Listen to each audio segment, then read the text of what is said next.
It's more mysterious than that. Flanagan allows you to bring a lot of yourself to the work, which accounts for why it feels so warm and embracing overall, despite its formal gamesmanship. The denouement of Chuck and Janice's dance becomes more powerful once you've absorbed the final act, which covers Chuck's childhood and adolescence.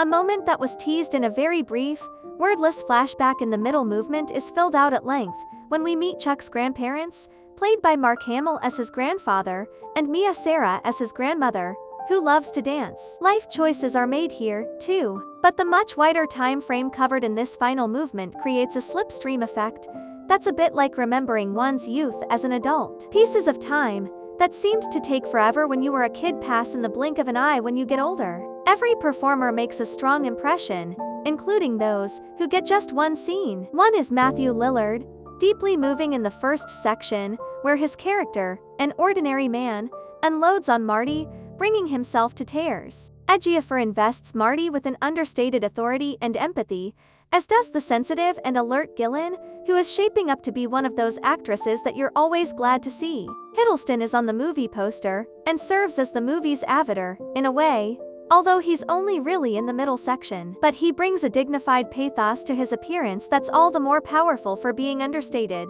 The Life of Chuck has been widely described as science fiction, including by its own distributor, Neon. However, I question whether that's entirely accurate, just as I do for some Kurt Vonnegut novels, most notably Slaughterhouse-Five. Both move through the life of their hero non-chronologically, and contain science fiction elements, but could just as easily be understood as a glimpse inside the scrambled consciousness of a man looking back on his life.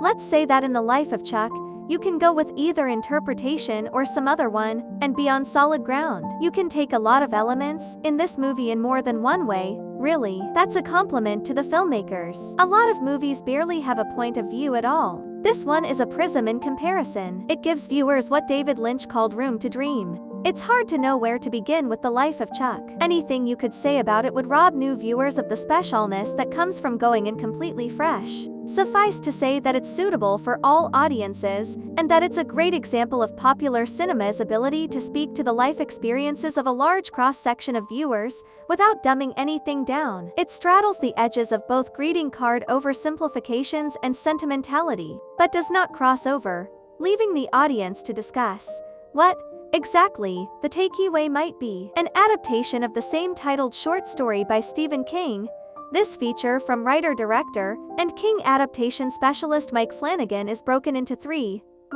acts. Doesn't feel right, because this isn't a conventional drama, so let's say movements, the word that describes the section of a symphony or other classical music piece. This is a musical movie, not just because it features musical numbers. It weaves its spell not merely by what it does, but how it moves, and what it chooses to say or not say, and when it decides to proceed to the next scene. The movie is a non-chronological look at the life of an accountant named Chuck Krantz, played as an adult by Tom Hiddleston, and in younger incarnations by juvenile performers. The first movement is set in a future where civilization, as we've always known it, appears to be falling apart, beginning with internet failure, and progressing from there to electric power and possibly even existence. The main characters are 2 public school teachers, Marty Anderson and Felicia Gordon, who were once married. They come together again when they talk on the phone as crisis friends, and Marty impulsively decides to visit her. There's a long, lovely scene en route to the reunification in which Marty has a wide-ranging conversation with his old friend Sam Yarborough,